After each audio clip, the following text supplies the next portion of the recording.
ಬಿತ್ತುವವನು ಒಬ್ಬ ಬಿತ್ತುವುದಕ್ಕೆ ಹೋಗ್ತಾನೆ. ಹೋಗುವಂತ ಸಂದರ್ಭದಲ್ಲಿ ಕೆಲವೊಂದು ಬೀಜಗಳು ದಾರಿಯ ಮೊಗ್ಗಲಲ್ಲಿ ಬೀಳುತ್ತೆ.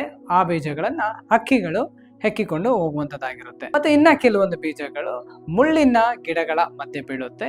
ಮುಳ್ಳಿನ ಗಿಡಗಳಲ್ಲಿ ಮಧ್ಯೆ ಬಿದ್ದಾಗ ಆ ಮುಳ್ಳಿ ಗಿಡಗಳು ಹೆಚ್ಚಾಗಿ ಬೆಳೆದು ಏನಾಗುತ್ತೆ ಅಂತಂದ್ರೆ ಆ ಗಿಡವನ್ನ ನಾಶ ಮಾಡುವಂಥದ್ದು ಆಗಿರುತ್ತೆ. ಮತ್ತೆ ಇನ್ನು ಕೆಲವೊಂದು ಬೀಜಗಳು ಒಳ್ಳೆಯ ಒಂದು ಫಲವತ್ತಾದ ಒಂದು ನೆಲದಲ್ಲಿ ಬಿದ್ದು ಅದು ಫಲ ಕೊಡುವಂತದ್ದಾಗಿರುತ್ತೆ. ಈ ಸಾಮ್ಯದ ವಿವರವನ್ನ 18ನೆಯ ವಚನದಿಂದ ಹೇಳ್ತಾರೆ. ಏನು ಅಂತಂದ್ರೆ, ಈ ವಾಕ್ಯವೆಂಬ ದೇವರ ವಾಕ್ಯವೆಂಬ ಅಂತ ಬೀಜವು ನಮ್ಮ ಹೃದಯದಲ್ಲಿ ಬಿದ್ದಾಗ, ಸೊ ಕೆಲವೊಂದು ಬೀಜಗಳು ನಾವು ಅನೇಕ ಕಡೆಗಳಲ್ಲಿ ನಾವೇನ್ ಮಾಡ್ತೀವಿ ಅಂತಂದ್ರೆ ವಾಕ್ಯಗಳನ್ನ ಕೇಳಿಸ್ಕೊಳ್ತೀವಿ. ಕೇಳಿಸ್ಕೊಂಡು ಸರಿ ಅಂತ ನಾವು ಹಾಗೆ ನಾವು ಬರ್ತಿರುವಂತ ಸಂದರ್ಭದಲ್ಲೇನೆ, ನಾವು ಮನೆಗೆ ಹೋಗುವಂತ ಸಂದರ್ಭಗಳಲ್ಲೇನೆ ಆ ಎಲ್ಲ ವಾಕ್ಯಗಳನ್ನ ನಾವೇನ್ ಮಾಡ್ತೀವಿ ಅಂದ್ರೆ ಮರ್ತು ಹೋಗ್ತೀವಿ. ಅದು ಹಾಗೇನೆ ಬೇರೆಯವರು ಸೈತಾನನು ಅದನ್ನ ಕದ್ದುಕೊಂಡು ಹೋಗುವಂತವನು ಆಗಿರ್ತಾನೆ.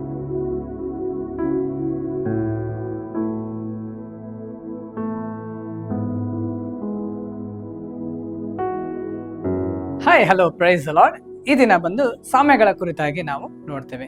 ಯೇಸು ಸ್ವಾಮಿ ಲೋಕದಲ್ಲಿದ್ದಾಗ 40 ಸಾಮ್ಯಗಳನ್ನ, 40ಕ್ಕಿಂತ ಹೆಚ್ಚಿನ ಸಾಮ್ಯಗಳನ್ನ ಹೇಳಿದ್ದಾರೆ, ಮಾತನಾಡಿದ್ದಾರೆ. ಯೇಸು ಸ್ವಾಮಿ ಈ ರೀತಿಯಾಗಿ ಹೇಳುವಂತಹ ಸಾಮ್ಯಗಳಲ್ಲಿ ಈ ಪರಲೋಕದ ಕುರಿತಂತ ಸಾಮ್ಯ ಬಹಳ ಪ್ರಮುಖವಾದದ್ದು. So parable of the sower ಅಂತ. ಸೊ ಈ ಸಾಮ್ಯ ಹೇಳುವಾಗ ಯೇಸು ಸ್ವಾಮಿ ಒಂದು ಸಮುದ್ರದ ತೀರದಲ್ಲಿ ಅನೇಕ ಜನರು ಕೂಡಿ ಬಂದಂತ ಸಂದರ್ಭದಲ್ಲಿ ಎಲ್ಲ ಜನರ ಉದ್ದೇಶಿಸಿ ಈ ಒಂದು ಸಾಮ್ಯವನ್ನ ಹೇಳಿದ್ರು. ಈ ಸಾಮ್ಯ ಮತ್ತಾಯನ ಬರೆದ ಸುವಾರ್ತೆ 13ನೇ ಅಧ್ಯಾಯದಲ್ಲಿ 3ನೇ ವಚನದಿಂದ 9ನೇ ವಚನ ಮತ್ತೆ 18ನೇ ವಚನದಿಂದ 23ನೇ ವಚನದವರೆಗೂ ಈ ಸಾಮ್ಯದ ವಿವರಣೆ ಮತ್ತೆ ಈ ಸಾಮ್ಯದ ಕುರಿತಾಗಿ ನಾವು ನೋಡಬಹುದು. ಈ ಸಾಮ್ಯ ಏನ್ ಹೇಳುತ್ತೆ ಅಂತಂದ್ರೆ, ಕೇಳಿರಿ, ಬಿತ್ತುವವನು ಒಬ್ಬ ಬಿತ್ತುವುದಕ್ಕೆ ಹೋಗ್ತಾನೆ. ಹೋಗುವಂತ ಸಂದರ್ಭದಲ್ಲಿ ಕೆಲವೊಂದು ಬೀಜಗಳು ದಾರಿಯ ಮೊಗ್ಗಲಲ್ಲಿ ಬೀಳುತ್ತೆ. ಆ ಬೀಜಗಳನ್ನ ಹಕ್ಕಿಗಳು ಹೆಕ್ಕಿಕೊಂಡು ಹೋಗುವಂತದ್ದಾಗಿರುತ್ತೆ. ಇನ್ನು ಕೆಲವೊಂದು ಬೀಜಗಳು ಬಂಡೆಯ ಮಧ್ಯದಲ್ಲಿ ಬೀಳುತ್ತೆ. ಆ ಬೀಜವು ಏನಾಗುತ್ತೆ, ಬೆಳೆದು ಸ್ವಲ್ಪ ದಿನಗಳಲ್ಲೇ ಅದು ಸೂರ್ಯನ ಕಿರಣಕ್ಕೆ ಅದು ಬಾಡಿ ಹೋಗುವಂತದ್ದಾಗಿರುತ್ತೆ.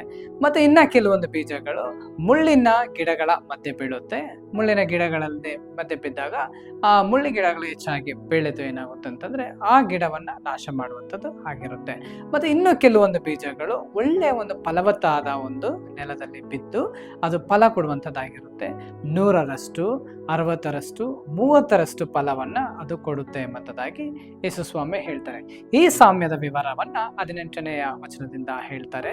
ಏನು ಅಂತಂದ್ರೆ, ಈ ವಾಕ್ಯವೆಂಬ ದೇವರ ವಾಕ್ಯವೆಂಬ ಅಂತ ಬೀಜವು ನಮ್ಮ ಹೃದಯದಲ್ಲಿ ಬಿದ್ದಾಗ, ಸೊ ಕೆಲವೊಂದು ಬೀಜಗಳು ನಾವು ಅನೇಕ ಕಡೆಗಳಲ್ಲಿ ನಾವೇನ್ ಮಾಡ್ತೀವಿ ಅಂತಂದ್ರೆ ವಾಕ್ಯಗಳನ್ನ ಕೇಳಿಸ್ಕೊಳ್ತೀವಿ. ಕೇಳಿಸ್ಕೊಂಡು ಸರಿ ಅಂತ ನಾವು ಹಾಗೆ ನಾವು ಬರ್ತಿರುವಂತ ಸಂದರ್ಭದಲ್ಲೇನೆ, ನಾವು ಮನೆಗೆ ಹೋಗುವಂತ ಸಂದರ್ಭಗಳಲ್ಲೇನೆ ಆ ಎಲ್ಲ ವಾಕ್ಯಗಳನ್ನ ನಾವೇನ್ ಮಾಡ್ತೀವಿ ಅಂದ್ರೆ ಮರ್ತು ಹೋಗ್ತೀವಿ. ಅದು ಹಾಗೇನೆ ಬೇರೆಯವರು ಸೈತಾನನು ಅದನ್ನ ಕದ್ದುಕೊಂಡು ಹೋಗುವಂತವನು ಆಗಿರ್ತಾನೆ.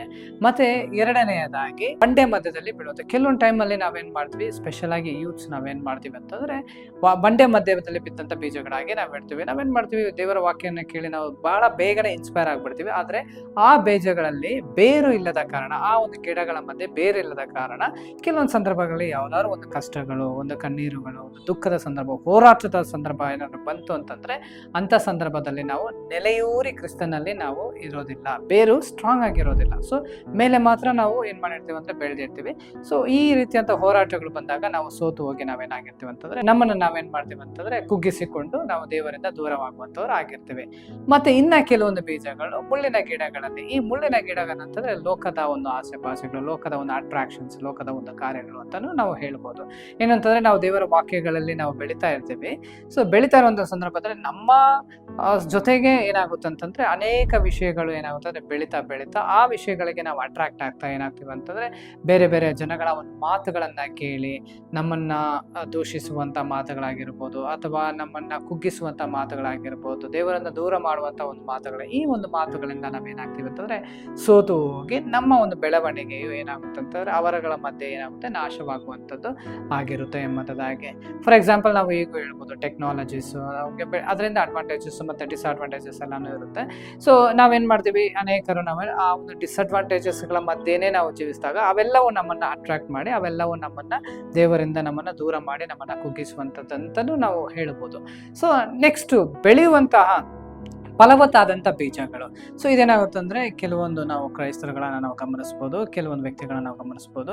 ಪ್ರತಿದಿನ ದೇವರ ವಾಕ್ಯಗಳು ಏನೇ ಕಾರ್ಯವನ್ನು ಮಾಡೋದಾದ್ರೂ ನಾವು ದೇವರ ವಾಕ್ಯದ ಮುಖಾಂತರನೇ ಮಾಡ್ತಾ ಇರುವಂಥವ್ರು, ಆಳವಾಗಿ ಅವರು ಬೇರೆಯವರು ಇರ್ತಾರೆ. ಸೊ ಈ ಆಳವಾದ ವಾಕ್ಯಗಳನ್ನು ಅವರು ಪ್ರತಿದಿನ ಪ್ರಾರ್ಥನೆಯಲ್ಲಿ ವಾಕ್ಯಗಳಲ್ಲಿ ಬೆಳೀತಾ ದೇವರ ಮಾರ್ಗದಲ್ಲಿ ನಡೀತಾ ಅವ್ರು ಏನು ಮಾಡ್ತಾರೆ ಅಂದರೆ ಫಲ ಕೊಡುವಂಥವರಾಗಿ ಅವರು ಜೀವಿಸ್ತಂಥವ್ರಾಗಿರ್ತಾರೆ. ಅವ್ರು ಏನಾಗ್ತಾರೆ ಅಂತಂದರೆ 100ರಷ್ಟು 60ರಷ್ಟು 30ರಷ್ಟು ಫಲ ಕೊಡ್ತಾರೆ ಎಂಬಂಥದ್ದಾಗಿ ನಾವು ನೋಡ್ತೀವಿ. ಸೊ ಇದರ ಒಟ್ಟಾರೆಯಾಗಿ ನಾವು ನೋಡುವಂಥದ್ದು ಏನು ಅಂತಂದರೆ, ದೇವರ ವಾಕ್ಯವೆಂಬಂಥ ಬೀಜವು ನಮ್ಮ ಹೃದಯಗಳಲ್ಲಿ ಬಿದ್ದಾಗ ಅದು ಖಂಡಿತ ಫಲ ಕೊಡುವಂಥದ್ದು ಆಗಿರಬೇಕಾಗುತ್ತೆ. ಸೊ ನಾವು ಯಾವುದೇ ಒಂದು ಕೆಲಸ ಕಾರ್ಯಗಳನ್ನು ಮಾಡಬೇಕಾದ್ರೂ ನಾವು ಒಂದು ಔಟ್ಪುಟ್ಟನ್ನು ನಾವು ನಿರೀಕ್ಷೆ ಮಾಡ್ತೀವಿ, ಅದರಿಂದ ಒಂದು ಪ್ರತಿಫಲವನ್ನು ನಾವು ನಿರೀಕ್ಷೆ ಮಾಡ್ತೀವಿ ಅಲ್ವಾ. ಫಾರ್ ಎಕ್ಸಾಂಪಲ್ ಒಂದು ಬಿಸ್ನೆಸ್ ಮಾಡ್ತೀವಿ ಅಂತಂದರೆ ಆ ಬಿಸ್ನೆಸ್ನ ಒಂದು ಔಟ್ಪುಟ್ನ ನಾವು ಎದುರು ನೋಡಿನೇ ನಾವು ಮಾಡುವಂಥವ್ರಾಗಿರ್ತೀವಿ. ಅದೇ ರೀತಿಯಾಗಿಯೇ ದೇವರ ಒಂದು ವಾಕ್ಯ ಎಂಬಂಥ ಬೀಜ ನಮ್ಮಲ್ಲಿ ಬಿದ್ದಾಗ ಅದು ಫಲ ಕೊಡುವಂಥದ್ದಾಗಿರಬೇಕು. ಸೊ ಇಂದಿನ ಕಾಲದಲ್ಲೆಲ್ಲ ದೇವರ ವಾಕ್ಯವನ್ನು ಕೇಳಿದಂಥವರೆಲ್ಲ ಫಲ ಕೊಡುವಂಥವ್ರಾಗಿ ಜೀವಿಸಿದ ಕಾರಣವೇ ನಾವುಗಳೆಲ್ಲ ಈ ದಿನ ಬಂದು ವಾಕ್ಯಗಳನ್ನು ಕೇಳುವಂಥದ್ದಕ್ಕೆ ಅಥವಾ ಸಾಕ್ಷಿಗಳಾಗಿ ದೇವರ ವಾಕ್ಯಗಳನ್ನು ಸಾಕ್ಷಿಗಳನ್ನೆಲ್ಲ ಕೇಳೋದಕ್ಕೆ ನಾವು ಸಹಾಯವಾಗ್ತದೆ ಅಲ್ವಾ. ಸೊ ನಾವು ಫಲ ಕೊಡುವಂಥವರಾಗಿ ಜೀವಿಸಬೇಕು ಅನ್ನುವಂಥದ್ದೇ ಈ ಒಂದು ಸಾಮ್ಯದ ಒಂದು ಉದ್ದೇಶವಾಗಿದೆ. ಇನ್ನು ಅನೇಕ ಕಡೆಗಳಲ್ಲಿ ಯೇಸು ಸ್ವಾಮಿ ಏನ್ ಮಾಡ್ತಾರೆ ಅಂದ್ರೆ ಇದರ ಕುರಿತಾಗಿನೇ ಹೆಚ್ಚಾಗಿ ಹೇಳ್ತಾರೆ. ತಾಲಂತುಗಳಲ್ಲಿ ಇದರ ಕುರಿತಾಗಿ ಹೇಳ್ತಾರೆ. ಮತ್ತೆ ಯೋಹಾನ ಬರೆದ ಸುವಾರ್ತೆಯಲ್ಲಿ ನಾವು ದ್ರಾಕ್ಷಿ ಬಳ್ಳಿಯ ಕುರಿತಾಗಿ ಯೇಸು ಸ್ವಾಮಿ ಹೇಳ್ತಾರೆ. ಸೊ ಇದೆಲ್ಲವೂ ಹೇಳುವಂಥದ್ದು ಏನಂತಂದ್ರೆ, ಸೊ ಒಟ್ಟಾರೆಯಾಗಿ ನಾವು ಈ ಒಂದು ಸಾಮ್ಯ ರೂಪದ ಅರ್ಥವನ್ನ ಗಮನಿಸಬಹುದು ಏನಂತಂದ್ರೆ, ಫಲ ಕೊಡುವಂಥವರಾಗಿ ನಾವು ಜೀವಿಸಬೇಕು. ದೇವರ ವಾಕ್ಯಗಳಲ್ಲಿ ನೆಲೆಯೂರಿ ಫಲ ಕೊಡುವಂಥವರಾಗಿರ್ಬೇಕು. ಬೇರಿಲ್ಲದವರಾಗಿರಬಾರ್ದು, ಬೇರೂರಿ ನಾವು ಒಳ್ಳೆಯ ಒಂದು ಫಲದಲ್ಲಿ ಬಿದ್ದಂಥ ವಾಕ್ಯಗಳಾಗಿ ಬೀಜಗಳಾಗಿ ನಾವು ಜೀವಿಸಬೇಕು ಎಂಬಂಥದ್ದು ಇದರ ಉದ್ದೇಶವಾಗಿದೆ. ಸೊ ಇದೇ ರೀತಿಯಾದಂತಹ ಹೆಚ್ಚಿನ ಸಮಯದ ವಿವರಣೆಗಳನ್ನು ನೋಡೋದಕ್ಕೆ ನಮ್ಮ ಯೂಟ್ಯೂಬ್ ಚಾನಲ್ ಮತ್ತು ಇನ್ಸ್ಟಾಗ್ರಾಮ್ ಪೇಜ್ನ ನೀವೇನು ಮಾಡಿ ಸಬ್ಸ್ಕ್ರೈಬ್ ಮಾಡಿ, ಮತ್ತು ಬೆಲ್ ಐಕಾನ್ನ ಕ್ಲಿಕ್ ಮಾಡಿ, ಮತ್ತು ಫಾಲೋ ಮಾಡಿ. ನಿಮಗೆ ಏನೇ ಅನಿಸಿಕೆ ಅಭಿಪ್ರಾಯಗಳನ್ನು ಕಾಮೆಂಟ್ ಮುಖಾಂತರ ನೀವು ತಿಳಿಸಿ, ನಾವು ಅದನ್ನು ಸ್ವೀಕಾರ ಮಾಡ್ತೀವಿ. ಎನಿ ನೆಗೆಟಿವ್ ಆರ್ ಪಾಸಿಟಿವ್ ಯಾವುದೇ ಕಾಮೆಂಟ್ ಆದರೂ ಪರವಾಗಿಲ್ಲ, ನೀವು ಕಾಮೆಂಟ್ ಮುಖಾಂತರ ನೀವು ತಿಳಿಸ್ಬೋದು. ಬನ್ನಿ ನಾವೆಲ್ಲ ಒಟ್ಟಾಗಿ ಸೇರಿ ನಾವು ದೇವರಾಜ್ಯವನ್ನು ಕಟ್ಟೋಣ. Come, let us build our Lord's kingdom. Thank you.